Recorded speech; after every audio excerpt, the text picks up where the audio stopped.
Hoy queremos hablar acerca de precisamente dos finales. A lo mejor usted lee un libro de historia y tiene otros más o unos menos, pero en sentido general. Hoy queremos hablar acerca de la cooperación libre y voluntaria entre las iglesias y así también de la obra evangelística y misionera. Por eso he titulado el mensaje Cooperación, Evangelismo y Misiones. Yo les invito a buscar en sus Biblias ahí en el libro de Gálatas capítulo 2, versículos 6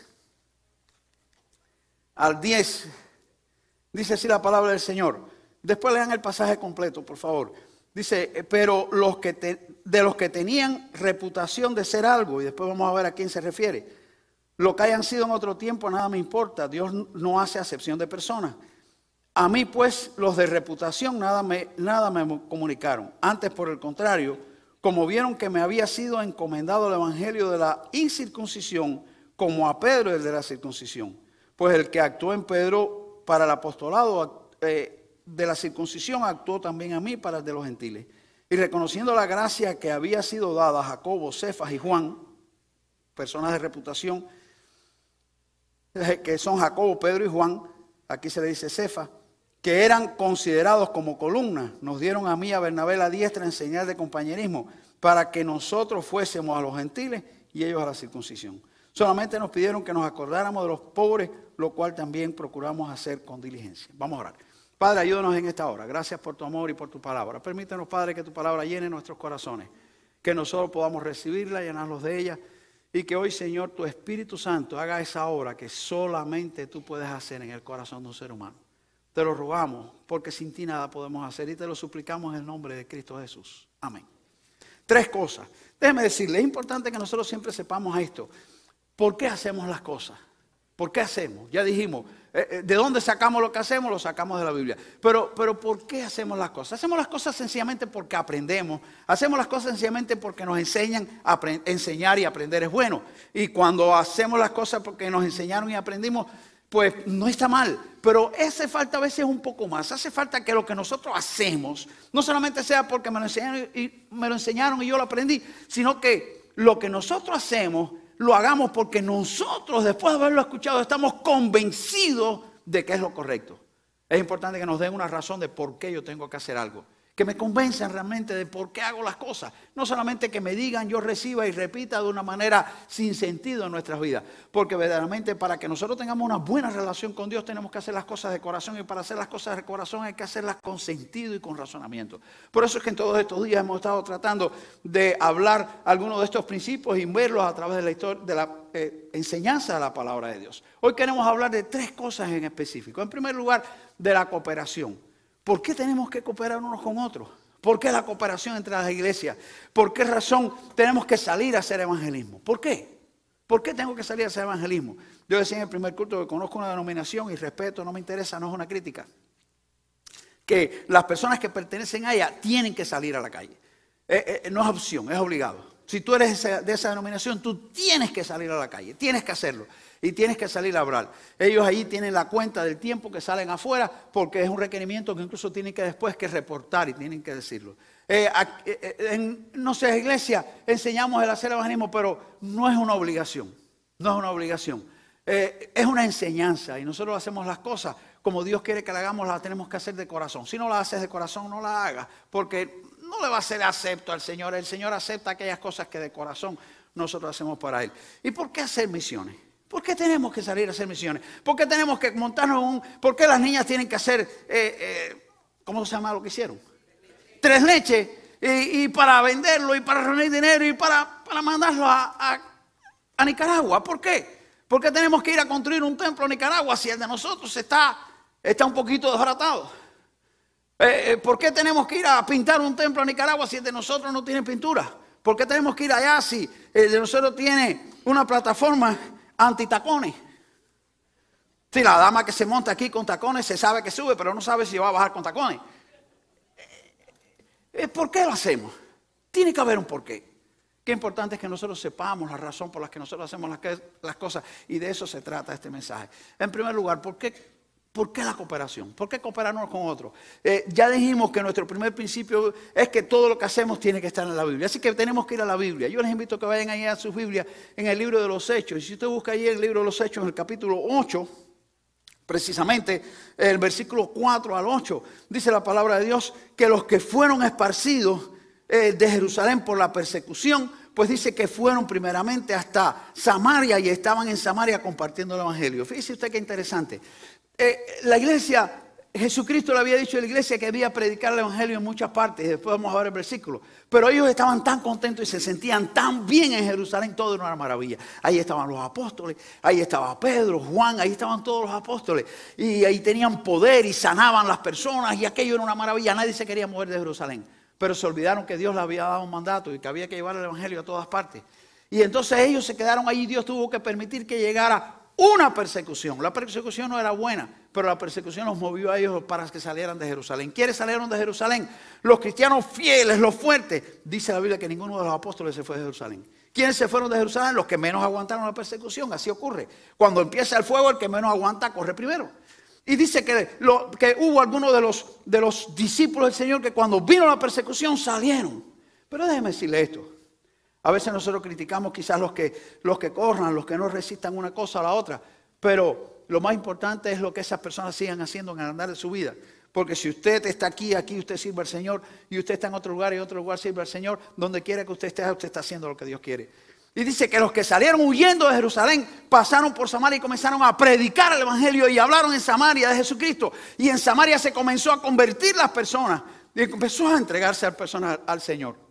Esto lo escuchó la iglesia de Jerusalén. Y cuando la iglesia de Jerusalén se lo escuchó, en lugar de ponerse bravo con los de Samaria, dice que envió allá a Felipe para que Felipe fuera a ayudarlos y a enseñarles y a predicar y a fortalecer y a cooperar con aquella labor. Así que allá fue Felipe a Samaria. Después en el capítulo 11 nosotros volvemos a escuchar lo mismo. Dice que los que salieron de Jerusalén no solamente predicaron en Samaria, sino que predicaron también en Antioquía, aún más lejos allá.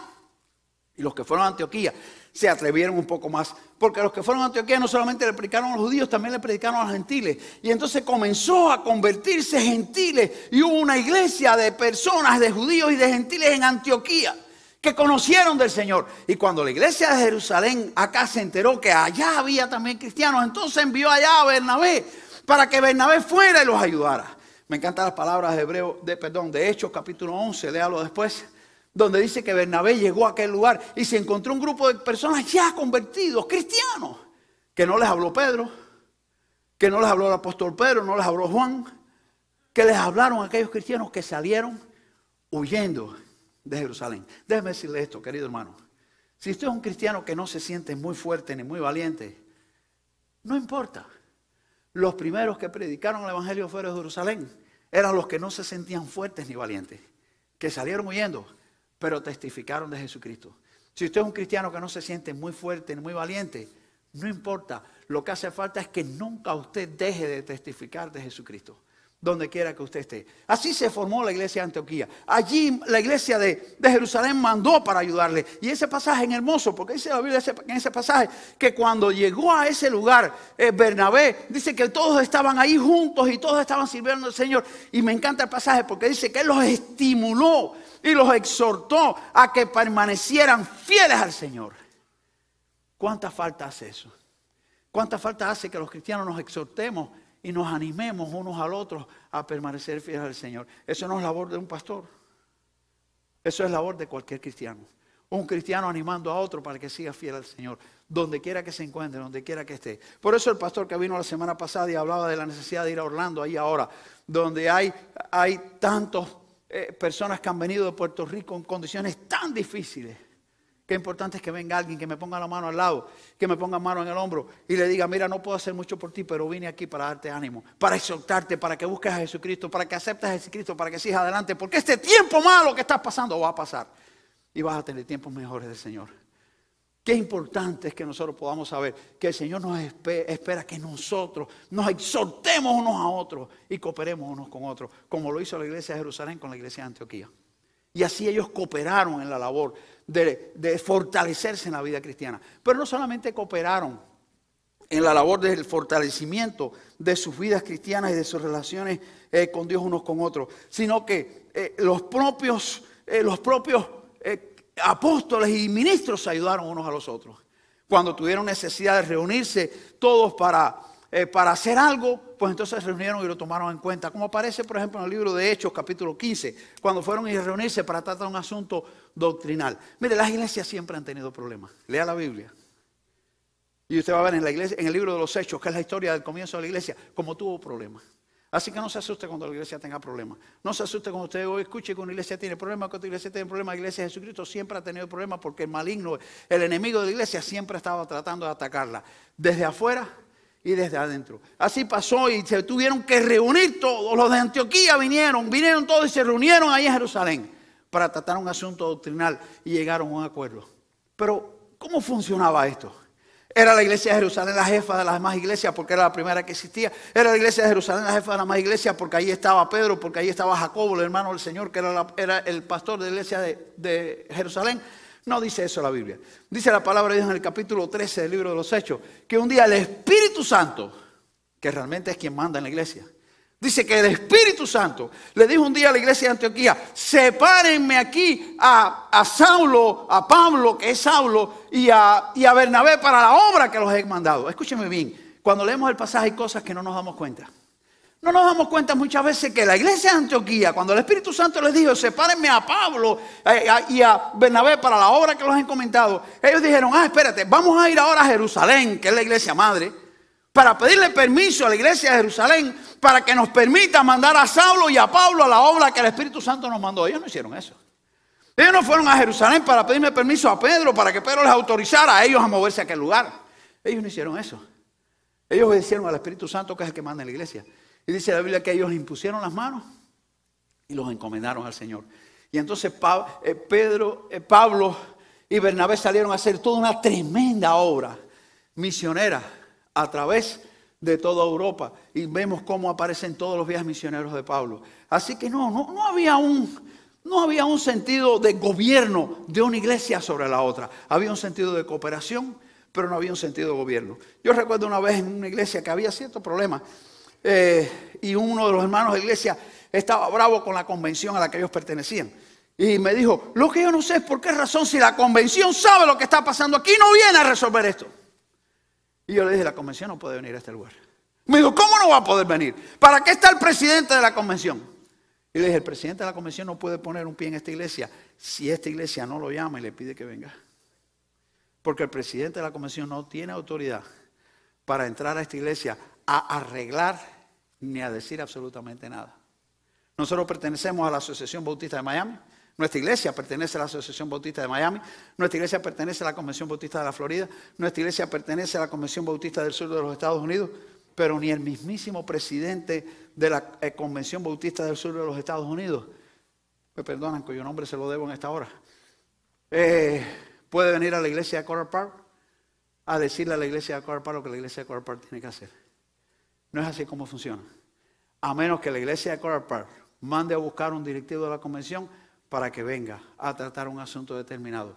No es un orden de gobierno, es un orden de cooperación de una iglesia con la otra. Así es como nosotros lo vemos en la Biblia. Tal era así que dice la palabra de Dios en el libro de 1 Corintios, en el capítulo 16, al final, que Pablo en un momento le pidió a Apolos, ahí estaban todos los apóstoles y estaban personas que servían al Señor. Apolos era un gran predicador que andaba por las iglesias, dice que un hombre elocuente. Y en algún momento Pablo le pide a Apolos que vaya a Corintio. Y dice que Pablo le insistió que fuera a Corintio.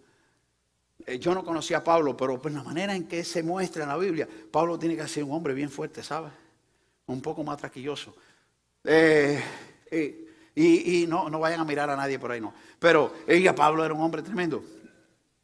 Y insistió a Apolo para que fuera, pero Apolo dijo: no voy a ir, no voy a ir. Y Pablo le escribe a los corintios de una manera bien bonita. Pero Pablo dice: le he pedido varias veces a Apolo que vaya a ustedes, pero no ha tenido voluntad. Pero cuando él pueda, él va a ir. Él no juzga a Apolo, él no se pone a criticar a Apolo, él no le dice nada a Apolo, solamente dice: no ha ido ahora, pero cuando él pueda, él va a ir a donde están ustedes. Así que Pablo no era jefe de Apolo no era jefe de Pablo, Pedro no era jefe de Pablo no era jefe de Pedro.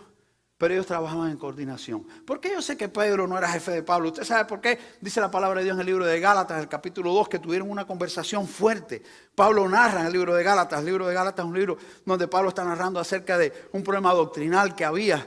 Y dice que cuando en una oportunidad donde Pedro vino donde estaba Pablo entre los gentiles, dice que comía junto con los gentiles. Pero un tiempo después vino Jacobo, el pastor de Jerusalén, y otros judíos de Jerusalén. Entonces ahora Pedro no comía con los gentiles, venía para acá y se separaba y comía separado por acá con los judíos. Y Pablo se levantó de la mesa, le puso el dedo en la cara a Pedro y le dijo: lo que estás haciendo es hipocresía. Bueno, no, eso no lo dice así la Biblia, pero dice la Biblia que resistió cara a cara. Y dicen algunos estudiosos de la letra que el verbo que se usa en el griego es fuerte, de una discusión fuerte. Y dice ahí bien claro la Biblia que juzgó de hipocresía la acción que estaba haciendo. No le dijo hipócrita ni a Jacobo ni a Pedro, pero juzgó la acción que estaban haciendo de hipocresía. Porque si Cristo había muerto por todo, ¿por qué ellos tenían que comer por allá separados los gentiles? De modo que Pedro no era jefe de Pablo, Pablo no era jefe de Pedro. Ellos sencillamente trabajaban en común, trabajaban en unión. Y por eso es que nosotros como iglesia pertenecemos a una asociación. Las asociaciones no están en la Biblia. En la Biblia no aparece ninguna asociación y ninguna convención. ¿De dónde salen? Salen de una respuesta a una labor en la Biblia que aparece. ¿Qué pasaba con las iglesias? Cuando había una iglesia con necesidad, una iglesia recogía una ofrenda y le mandaba una ayuda a aquella ofrenda. Lo que estamos haciendo ahora aquí también. Recogía una ofrenda y la mandaba a otro lugar. Y así nos enseña la palabra del Señor. Tenían una cooperación en doctrina, en palabra, en cuidado, en exhortación y también en bienes materiales cuando esto era necesario. Como eso es lo que aparece en la Biblia, entonces nuestras instituciones de organización hoy en día responden a esa necesidad o a esa muestra de la palabra del Señor. Y por eso es que nosotros pertenecemos a una convención, a una asociación, y participamos en ella. Nuestra iglesia participa con el 4% de nuestras entradas con la convención de la Florida, con el 4% de nuestras entradas con la asociación y con el 2% lo usamos para las misiones locales que tiene nuestra iglesia. Y eso suma el 10% de las entradas de nuestra iglesia. Por eso trabajamos en cooperación. Esa es la razón por la que nosotros lo hacemos. Y qué importante que siempre sepamos por qué hacemos las cosas y la base bíblica que tiene. En segundo lugar, ¿por qué hacemos evangelismo? ¿Por qué tenemos que predicar el evangelio? ¿Por qué se insiste en que nosotros salgamos a predicar el evangelio? Déjeme decirle esto. ¿Qué cosa es hacer evangelismo? Para quizás una persona que nos visita y no sepa lo que es hacer evangelismo. Hacer evangelismo no es otra cosa que compartir el mensaje del evangelio con otra persona. Y permítame decirle lo que es el evangelio. El evangelio no es otra cosa que las buenas noticias de salvación. Son buenas noticias. Qué buena noticia cuando yo te digo, déjame decirte, la mejor noticia que puedes tener en tu vida es que Dios te ama. Y como Dios te ama, preparó un plan para que tú puedas estar en la eternidad en el cielo con Él. Y ese plan es que Jesucristo vino a este mundo, murió en una cruz pagando con su sangre, con el derramamiento de su sangre, tus pecados y mis pecados. Y como pagó nuestros pecados, si nosotros nos arrepentimos de nuestros pecados y aceptamos a Cristo como Salvador, hoy nosotros podemos ir al cielo y estar con Él. Ese es el mensaje del evangelio. Eso es predicar el evangelio. Qué importante es que nosotros lo hagamos. Y hay 4 razones que yo quiero compartir con ustedes por las que nosotros debemos hacerlo. ¿Por qué debemos hacerlo? Porque el pastor nos lo enseña. Porque el pastor me lo dijo. Porque el pastor Comesaña, que fue tantos años pastor de esta iglesia, siempre decía que había que hacerlo. ¿Por qué tengo que hacer yo evangelio? Mire, en primer lugar, porque nuestro Señor Jesucristo nos mandó que lo hiciéramos. Claro, es un mandato del Señor. Pero aunque sea un mandato del Señor, tú lo obedeces si tú quieres, yo lo obedezco si yo quiero. Porque el Señor quiere que lo hagamos de corazón, con voluntad. No por necesidad ni por fuerza. Dice la palabra de Dios que Jesucristo nos dijo ahí en Mateo capítulo 28, 19 y 20. Toda potestad me es dada en el cielo y en la tierra. Por tanto, id a hacer discípulos a todas las naciones, bautizándolos en el nombre del Padre, del Hijo y del Espíritu Santo, y enseñándoles que guarden todas las cosas que os he mandado. Y una de las cosas que el Señor nos mandó es ir y predicarle a otros. Fíjese que usted, el plan que el Señor hizo también. Te dice, vete, predíquele a este el evangelio. Cuando este acepte a Jesucristo, se arrepienta de sus pecados y acepte como Salvador, bautízalo, pero enséñale. ¿Enséñale qué cosa? Que haga él lo mismo. Porque tú eres un sacerdote y él es otro sacerdote también. Él debe también de hacer lo mismo. Él debe también compartir el mensaje de salvación con otras personas. Así que nosotros predicamos el Evangelio y compartimos el mensaje del Evangelio del Señor. En primer lugar, porque el Señor nos ha mandado. Pero en segundo lugar, ¿por qué nosotros compartimos el mensaje del Evangelio? Permítame preguntarle esto. ¿Cuántos de los que estamos presentes creemos en el cielo? ¿Puede usted alzar su mano? ¿Cuántos creemos en el cielo? Qué lindo el cielo, ¿verdad? Usted se imagina el cielo, ¿verdad? Yo sé que ustedes, algunos de ustedes tienen quizás alguna cadena de oro. Qué bonito es el oro, pero qué caro es. Para comprarse una cadena de oro no es cosa fácil. Pero déjeme decirle, el cielo es un lugar donde dice este libro que está aquí, yo lo creo, que las calles por donde se camina, son de oro. ¿Usted se imagina eso? Dice que las puertas de la ciudad son perlas. Dice que el cimiento de esa ciudad está engastado en una serie de piedras preciosas. ¿A quién le gusta el cielo? Pero yo quiero hacerle otra pregunta. Sobre todas las cosas, déjeme decirle, lo más hermoso que tiene el cielo no es el oro de las calles. Lo más hermoso que tiene el cielo es la presencia de Dios que está con él. Nunca lo olvide. Y que usted va a poder ver el rostro de Jesucristo cara a cara y el Dios que lo creó. Eso es lo más hermoso que tiene el cielo. Pero déjeme decirle algo más. Yo sé que usted cree en el cielo, ya me lo ha dicho, pero yo tengo una segunda pregunta. ¿Cuántos creen en el infierno? ¿Cuántos creen en el infierno? ¿Puede usted alzar su mano? ¿Usted sabe lo que dice la Biblia que es el infierno? El infierno dice la Biblia que es un lago de fuego. El infierno dice la Biblia que es un lugar de condenación. El infierno dice la Biblia que es un lugar de angustia, de sufrimiento. Y sobre todas las cosas, el infierno dice la Biblia que es un lugar de separación eterna de Dios. Había un pastor allá en mi país que no tenía una cara muy agradable. En dos palabras, el hermano era más feo que yo. Y entonces la gente le gustaba que invitarlo a predicar para que él hablara del infierno. Porque cuando el hermano hablaba del infierno decía, ¿por qué el infierno? Y la gente decía, el que vea a fulano hablando del infierno se arrepiente. Porque sabe que el infierno es malo. El infierno es malo. Mucha gente dice, no hable del infierno, no hable de cosas negativas. El infierno no es negativo ni positivo, el infierno es una realidad. Y las realidades a veces son duras. Duras. En estos días tengo que reunirme con un grupo de personas y les tengo que decir que este es el libro del amor y de la disciplina. Dios ama a todos los hombres, pero Dios ha establecido que el que no se arrepienta de sus pecados y acepta a Jesucristo como Salvador, no va a ir al cielo, va a ir al infierno. Esa no es una buena noticia. La buena noticia, que es el Evangelio, es que Cristo en la cruz del Calvario pagó nuestros pecados y todos, si queremos y decidimos por Cristo, podemos ir al cielo. Eso es lo que Dios quiere. Y eso es lo que Dios quiere que nosotros conozcamos. Pero nunca olvide la realidad de un lugar de condenación. ¿Por qué tenemos que predicar el Evangelio? ¿Sabe por qué tenemos que predicar el Evangelio? Si usted ama a otras personas, usted debe predicar el Evangelio. Escuché en una conferencia a un pastor decir algo que nunca lo he olvidado. Ese pastor dijo, ¿cuánto tienes que odiar a tu vecino como para no hablarle de Jesucristo? Porque si tu vecino no tiene a Jesucristo, tu vecino terminará en el infierno. Y es una triste y gran, impactante realidad. Dura irrealidad. Una gran realidad. Qué importante es que nosotros hablemos de Jesucristo por amor a otras personas, porque quien no tenga a Cristo no va a ir al cielo. Escúchenme bien, se lo estoy repitiendo, se lo quiero decir. Quien no tenga a Cristo no va al cielo. Quien no venga a la iglesia bautista, no. No, esto no es cuestión de los bautistas. No es cuestión de los bautistas. No es quien se haga bautista, no quien se haga bautista. Hay personas que piensan que por hacerse de su religión, con todo el respeto, hay personas que piensan que porque ellos son de tal religión van a ir al cielo. Usted me perdona, no es cierto. La Biblia no dice eso. No se haga bautista para ir al cielo. Acepte a Jesucristo para ir al cielo. Porque es Jesucristo quien lo va a llevar al cielo. De modo que yo tengo que predicar el Evangelio porque Dios me ha mandado a hacerlo. Yo tengo que predicar el Evangelio porque yo tengo que amar a las personas sabiendo que si no van al cielo van a ir a un lugar de condenación.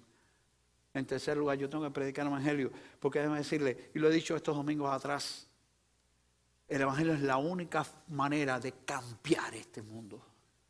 Las personas cambian solamente cuando Jesucristo entra en sus corazones. Y el Espíritu Santo desde adentro cambia a los seres humanos. Sí, la iglesia de Jesucristo tiene el poder de cambiar el mundo. Los gobiernos, las políticas, las leyes no pueden cambiar a las personas. No pueden cambiar a las personas. Pero Jesucristo cambia a las personas de adentro. Y eso lo hace el Evangelio. Y por eso nosotros tenemos que predicar el Evangelio. Y en último lugar, ¿sabe por qué tenemos que predicar el Evangelio? Porque Dios nos ha dicho que nos va a dar un gozo extraordinario cuando nosotros ganamos un alma para Jesucristo. Dice la palabra de Dios en el libro de los Salmos, el Salmo 126, versículo 6. Irán dando y llorando el que siembra. Pero ¿qué más dice? Pero volverá con regocijo trayendo sus habillas. Escúcheme esto, querido.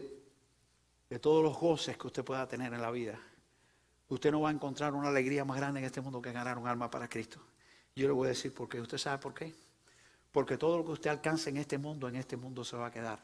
Pero cuando usted gana una persona para Cristo, por toda una eternidad se lo va a encontrar en el reino de Dios. Por eso el gozo de ganar un alma para Cristo es el gozo más grande que pueda haber. Porque es un gozo para esta tierra y para la eternidad. Y en último lugar, hacemos cooperación porque la Biblia nos enseña. Hacemos evangelismo porque la Biblia nos enseña. Y en tercer lugar, ¿por qué hacemos misiones? De nuevo, ¿por qué misiones? ¿Por qué ir a otros lugares? Déjenme decirle cómo yo defino misiones y evangelismo. Al final, la labor de la misión y el evangelismo tiene el mismo fin, ganar al mundo para Cristo. De modo entonces que yo defino las dos cosas de una manera sencilla. Cuando yo estoy ganando personas para Cristo que van a venir a mi iglesia local, a mi iglesia de Coral Park, eso es evangelismo. Pero cuando yo estoy haciendo algo para beneficio del reino de Dios y ganar personas en cualquier otro lugar, aunque sea en Miami, que no sea la iglesia bautista de Coral Park, eso es misiones. De modo que si mañana nosotros vamos aquí a la iglesia de Sweet Border, que quizás es una de las más cerca que tenemos, y nos ponemos ahí a ayudar a pintar el templo para que sea bonito y ellos puedan ganar almas para Cristo, estamos haciendo misión. Y si nosotros vamos a Nicaragua, si nosotros vamos a China, si nosotros vamos a Japón, si nosotros vamos a Perú, si nosotros vamos a cualquier otro lugar a hacer algo para ganar almas para Cristo, eso son misiones. Déjeme decirle esto. Usted sabe lo que es la filantropía. La filantropía es algo hermoso. La filantropía es lo que las personas hacen por amor a los seres humanos.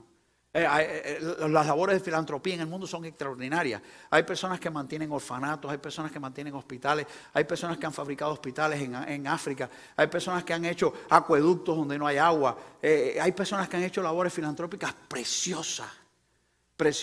Hay muchísimos millonarios de nuestro país que hacen labores filantrópicas y la gente ni se entera. Ni se entera, no sale ninguna noticia. Hay famosos que hacen cosas filantrópicas y nadie se entera. Y son cosas preciosas. Pero al hacer labor filantrópica no es hacer evangelismo, no es hacer misiones. Porque la misión es la que nosotros hacemos con el fin de que alguna persona llegue a conocer a Cristo como Salvador y pueda ir al cielo con el Señor. De nuevo, es bueno hacer filantropía, eso no es malo, no estoy diciendo que sea malo. Lo que no confunde una cosa con la otra. Cuando nosotros predicamos el Evangelio y queremos alcanzar a otros para Cristo, eso es hacer misiones. ¿Por qué hacemos misiones? Porque la Biblia nos enseña, Jesucristo nos lo dijo bien claro, Hechos 1:8, dice que el Señor le dijo a su iglesia, quédense en Jerusalén hasta que venga el poder del Espíritu Santo sobre ustedes. Y cuando venga el Espíritu Santo sobre ustedes, me van a hacer testigos, ¿dónde? En Jerusalén, número 1. 2, en Judea, en Samaria, me salté Judea. Judea, Samaria y hasta lo último de la tierra. Por eso hacemos misiones. Pero hacemos misiones por otra razón. Hacemos misiones porque tenemos una deuda personal con ella. Escúcheme esto. ¿Dónde comenzó el Evangelio? ¿Dónde empezó? ¿Dónde murió Jesucristo? ¿Dónde estaba la cruz? En Jerusalén. ¿Qué lejos está eso? En Jerusalén, dándole la vuelta casi al mundo. Allá murió Jesucristo. Allá empezó el cristianismo. Allá se empezó a predicar el evangelio. Ahí estuvo la primera iglesia en Jerusalén. Allá empezó el evangelio. ¿Y cómo llegó a Miami? ¿Cómo llegó? ¿Cómo llegó a su familia? ¿Cómo llegó a usted? ¿Cómo usted pudo llegar a saber que Jesucristo es su Salvador? ¿Sabe usted cómo? ¿Cómo usted pudo tener una Biblia? ¿Cómo usted pudo enterarse del plan de salvación? ¿Sabe usted cómo? Porque alguien un día hizo misiones. Y por eso usted y yo hoy somos cristianos. Y por eso la iglesia de Coral Park está en este lugar. Porque alguien fue obediente a Dios e hizo la labor misionera en este mundo. Yo quiero preguntar, ¿Cuántos de los que estamos aquí, en nuestra historia, de nuestra vida y de nuestros antepasados, podemos decir y reconocer que la labor de un misionero ganó para Cristo o trabajó en la vida espiritual de nuestros antepasados, de nuestra vida? ¿Cuántos pueden alzar su mano? ¿Cuántos fueron de alguna manera ganados por algún misionero? Qué hermoso, qué hermoso. Cuando yo prediqué el año pasado, en noviembre, en la convención de la Florida, lo primero que hice antes de empezar a predicar fue darle las gracias de parte de todos los extranjeros, de todos los hispanos y de todas las personas que estamos de otros países en este país. Darle las gracias a los norteamericanos, a la obra norteamericana, a la convención, a los americanos. Porque muchos de ellos salieron de este buen país. ¿Verdad que es bueno? ¿Les gusta, A mí también. Pero la historia habla de cientos y cientos de norteamericanos que nacieron en este buen país, donde nosotros hemos venido con nuestra familia porque es bueno. Y dejaron su vida en este país y se fueron a nuestros países a predicar a Jesucristo. Yo le daba las gracias a la convención. Yo le decía, tengo una deuda y tengo que darle las gracias porque un día de entre ustedes salieron norteamericanos que fueron a mi país a predicar a Jesucristo. Ellos le hablaron a mis padres. Ellos enseñaron a mis padres. Ellos discipularon a mis padres. Y mis padres me enseñaron a mí. Mis padres fueron lo que ellos fueron por esos misioneros. Y yo soy lo que yo soy por lo que me enseñaron mis padres. Y yo les dije a ellos, hoy yo les tengo que dar las gracias. De parte de todas las personas que hemos venido a este país. Y personas de ustedes fueron a nuestros países a predicar el Evangelio. Muchos de ellos no los conocí, pero sus nombres los sé de memoria. ¿Sabe por qué? Porque cientos de veces, mis padres les repitieron sus nombres y me contaron lo que significaron esas personas para ellos. Había una misionera llamada Miss Gardner. Dio toda su vida en mi país. Era una americana alta. No era de cara bonita. Miss Gardner decía, mi cara es fea, pero mis pies hermosos porque llevan a Jesucristo. Hubo un misionero, pastor, que fue quien organizó la obra en Cuba, que se llamó Moisés Natanael Macol. Cuando él era jovencito, 20 y tantos años, sintió el llamado del Señor y dijo, voy a ir a Cuba a predicar. Y venía un misionero de Cuba y él se le acercó y le dijo bien emocionado, yo voy a Cuba a predicar, dígame qué llevo. Y aquel misionero que venía enfermo de Cuba, quizás mayor que él, lo miró y dijo, este jovencito, y le dijo, mira, depende a lo que vayas. Si vas a ir a Cuba a probar, lleva cualquier cosa. Pero si vas a Cuba a dar tu vida, lleva todo lo que tienes. Dice la historia de este hombre que ese jovencito llevó todo lo que tenía. Y gastó su vida en Cuba predicando el Evangelio. Gastó su vida en Cuba organizando una convención. Gastó su vida en Cuba haciendo un seminario donde estudió mi padre y estudié yo después. Y regresó a este país anciano solamente para morir. Ahí está enterrado en el cementerio de Apopka. Porque allí vivían sus hijas y vino a casa de sus hijas sencillamente para ser atendido finalmente donde murió. Por eso nosotros tenemos que hacer misiones. Porque tenemos una deuda con Dios y una deuda con los que la han hecho con nosotros. No podemos quedarnos con los que nos han dado. Dice la Biblia, te voy a bendecir para que tú seas bendición. Y si nosotros estamos en un país donde hemos recibido bendición, la hemos recibido para que nosotros bendigamos también a otros. Yo quiero terminar diciéndole esto a la iglesia de Coral Park. Muchas veces he predicado en este lugar, le he dicho a la iglesia de Coral Park, tenemos que ser humildes. Es cierto, la iglesia de Coral Park es bien conocida en muchos lugares. Yo decía en el primer culto, desde que vine a esta iglesia, dejé de llamarme Carlos Telle. Ahora me llamo el pastor de Coral Park. Así es, así es. Donde quiera que uno dice, este es el pastor de Coral Park. Nadie dice, este es Carlos Telle, olvídate de Carlos Telle. Carlos Telle, no importa. Todo el mundo dice, este es el pastor de Coral Park. Y aunque tenemos que ser humildes, Tenemos que saber, es cierto, esta iglesia es conocida en Latinoamérica, es conocida en muchos lugares. Y aunque tenemos que humillarnos y olvidarnos de nuestro nombre y aceptar el nombre de Jesucristo, lo he dicho muchas veces, hoy quiero decirles algo. ¿De dónde salió el nombre de Coral Park? ¿Por qué se conoce? ¿Por qué en Argentina? ¿Por qué en Chile? ¿Por qué en Uruguay? ¿Por qué en Perú? ¿Por qué en Centroamérica se conoce el nombre de la iglesia de Coral Park? ¿Por qué se conoce? ¿Sabe usted por qué? Porque esta iglesia miró al mundo. Y en una etapa de la vida de la iglesia le dijo a muchos líderes, vengan acá, que les vamos a enseñar a predicar el evangelio. Y los trajeron aquí a enseñarlos a predicar el evangelio. Y mientras los enseñaban a predicar el evangelio, salieron por todas partes a predicar el evangelio. Y eso fue lo que hizo grande la iglesia de Coral Park. Me preguntan en esta hora, ¿por qué no más? Es que ya con tener 3 cultos, 4 cultos estamos hechos. Cuando allá afuera todavía hay un mundo sin Jesucristo. ¿Por qué no más? Es hora, iglesia de Coral Park, de que nos volvamos al primer amor. Es hora, iglesia de Coral Park, de que sepamos que estamos aquí para cooperar con otros. Somos parte de muchos. El reino de los cielos es más grande que la iglesia de Coral Park y nosotros pertenecemos a él. Es hora de que nosotros miremos a ese reino de los cielos. Y sí, cuando Dios quiera se va a regalar el stage, se va a arreglar este templo. No es que no sea importante, pero Dios no nos va a juzgar por un templo hermoso. Dios nos va a juzgar por las almas que ganemos para Jesucristo. Y eso es lo que dice este libro. Así que sin dejar de hacer una cosa, tenemos que seguir haciendo la otra. Y predicar el evangelio, porque el Señor nos ha pedido. Yo tengo 2 preguntas que hacer. La primera, ¿habrá alguna persona en este lugar que todavía usted no está seguro que su nombre está escrito en el cielo? Dice la Biblia que en el cielo hay un libro. Y dice la Biblia que un día Dios va a abrir ese libro y que a ese lugar solamente van a entrar las personas que están escritas en ese libro. Y si usted todavía no está seguro que su nombre está escrito en ese libro, yo quiero pedirle que usted no se vaya hoy de aquí sin que lo escriban.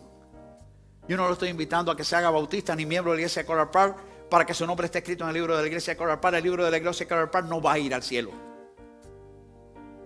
Yo le estoy invitando a que usted acepte a Jesucristo como Salvador, para que su nombre sea escrito en el libro de la vida que está en el cielo. Yo le estoy invitando a que usted se arrepienta de sus pecados y no tenga pena, porque está acompañado. Aquí todos somos pecadores, empezando por mí. Yo soy el primero.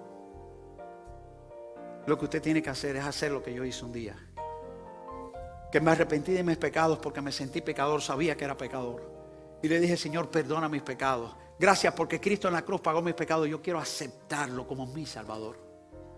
Eso es lo que te va a llevar al cielo. Y si tú lo haces en esta mañana, no digo yo, dice este libro, que tu nombre sea escrito en el libro de la vida. Porque Jesucristo dice en Juan 6:47, de cierto os digo, el que cree en mí tiene vida eterna. Y Cristo no miente, Él no te va a mentir jamás. Cualquiera en este mundo te puede mentir, jamás lo hará Jesucristo. No me creas a mí, créale a Él. Qué bueno que en este día tú le digas: Señor, perdona mis pecados. Yo te acepto como Salvador. ¿Habrá alguna persona que quiera decírselo al Señor hoy? Si usted quiere decírselo hoy, alce su mano, porque yo quiero orar por usted. Alguien va a orar por usted. ¿Habrá alguna persona hoy que quiere decirle: Señor, perdona mis pecados? Yo te acepto como Salvador. ¿Alguien quiere hacerlo? Aquí alguien alza su mano. Que Dios le bendiga. ¿Alguien quiere hacerlo? ¿Alguien quiere hacerlo? Yo no lo estoy invitando a hacerse bautista. Yo no lo estoy invitando ni siquiera a volver a esta iglesia. Yo lo que le estoy invitando es a aceptar a Cristo como Salvador. Pregunta una vez más. ¿Alguien querrá hacerlo? ¿Alguien más? Un caballero valiente lo ha hecho. ¿Alguien más? Qué bueno es que podamos estar seguros de que nuestro nombre está escrito en el libro de la vida. Yo tengo una segunda pregunta que hacer. Iglesia de Coral Park, Dios está esperando que nosotros seamos instrumentos en sus manos para ganar este mundo para Cristo. A Miami, a la Florida y al mundo entero. Me preguntan esta mañana: ¿quién se pone? ¿Quién está dispuesto para decir: Señor, úsame a mí? Dame una palabra para ser un instrumento y ganar a este mundo para Cristo. Si tú quieres decírselo al Señor, como yo se lo digo, ponte en pie y vamos a orar al Señor en esta hora. Padre celestial, mi alma te alaba y te adora. Yo te doy gracias por tu palabra, gracias por tu amor, gracias por Jesús. Gracias por esta iglesia, gracias por este lugar. Gracias por todo lo que esta iglesia ha hecho para ganar el mundo para Cristo. Gracias por esas clínicas de evangelismo explosivo, donde enseñaron a tantas y tantas personas de toda Latinoamérica y de otros lugares para poder compartir el mensaje de salvación de Jesucristo. Gracias, Señor, gracias. Gracias por ese tiempo, Padre, pero yo te ruego que tú nos ayudes a hacer la parte que nos toca hacer hoy. Porque el mundo sigue perdido, porque las personas siguen esperando que alguien les lleve a Jesucristo, porque las personas siguen esperando que alguien ore por ellos, que alguien interceda por ellos, que alguien haga por ellos lo que ellos no pueden hacer. Yo te ruego, Padre, que tú nos uses. Toma la iglesia de Coral Park en tus manos, toma mi vida en tus manos y permite que todo lo que yo haga y tenga glorifique tu nombre. Porque al final, si yo te tengo a ti, lo tengo todo. Si te pierdo a ti, nada tendrá valor. Pero gracias, Señor, porque yo sé que no te voy a perder. Por eso yo te pongo mi vida y todo lo que tengo en tus manos, para que yo pueda ser un instrumento para tu gloria y que tú tomes esta iglesia de Coral Park, que la uses para gloria de tu nombre en este mundo. Yo te lo ruego y te lo suplico en el nombre de Cristo Jesús.